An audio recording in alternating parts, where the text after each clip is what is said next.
Self-leadership is one of the things that isn't taught in schools and which I believe should be, because how well you're leading yourself has a massive effect on your professional and personal outcomes. So, what exactly is self leadership? Well, here's one way to slice it. I like to start with a definition from Earl Nightingale. He says that success is the progressive realization towards a meaningful ideal.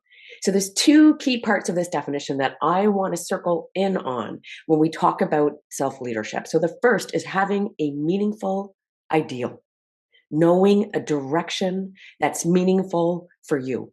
So all leadership requires having a vision of the future that's different than the status quo. That's involved in all leadership. It's seeing something that can be different in the future. So when we're talking about self-leadership, we're talking about having that vision for ourselves, that meaningful direction that we want to move towards. That's one aspect. The other aspect in Earl Nightingale's definition of success is progressive realization. So being in constant motion towards, right? Being in action towards that meaningful ideal. So if we look at those two components, we can create this little 2x2. All leadership coaches love 2x2s. Here's one way to slice it, right? Consistent action and meaningful direction. If you are high on both, then you are in the self leadership box, also the success box. No matter what you've achieved in the outside world, if you are high on both, regardless of your outer results, you are in the self leadership box.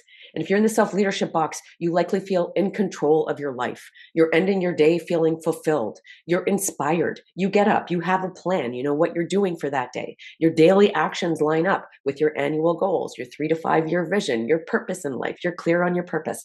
So that's self leadership. You're able to turn off and turn away, block external distractions.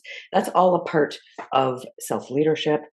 So let's look at some of the other boxes. So what happens if you're high on meaningful direction, right? But you're low on consistent action. So we can call that the stalled box. You're stalling. So at some point, you've likely had a moment of clarity, a moment where you said, yes, this is for me. This is the direction I want to move in.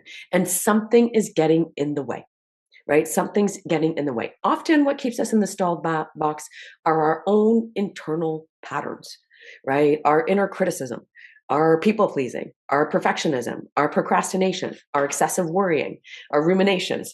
That's one thing that can contribute to us staying in the stalled box. Let's look at another one. What if you are, oops, not that one. Let's look at another one. What if you are high on action, right? But low in meaningful direction? You are busy. We can call that the spinning wheels box. You're high on action, but low on meaningful direction. You are busy. You're getting things done. You're a busy little beaver, right? But you're not ending that day with that sense of fulfillment.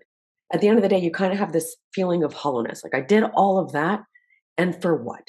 So that's the spinning wheels box. You can feel like you're exerting a lot of energy and it doesn't quite feel like it's adding up to anything. And it also say that this is the box that can lead to burnout. When we're doing a lot, expending a lot of effort and it's not connected to something meaningful, we start to get depleted. It can lead to burnout. So let's look at this last box here.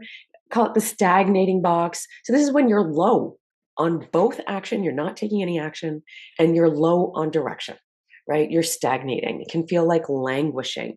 You really just don't have any focus for your days and you're not taking a lot of action. It doesn't feel very great to be in the stagnating box. And it's very normal for all of us to get stuck there, which is what I would say about all three of those boxes. Whether you're spinning wheels, you're stagnating, or you're stalled, you are in some version of stuckness, right? Dr. Seuss called this the waiting place or the wandering place, right? Some version of stuckness.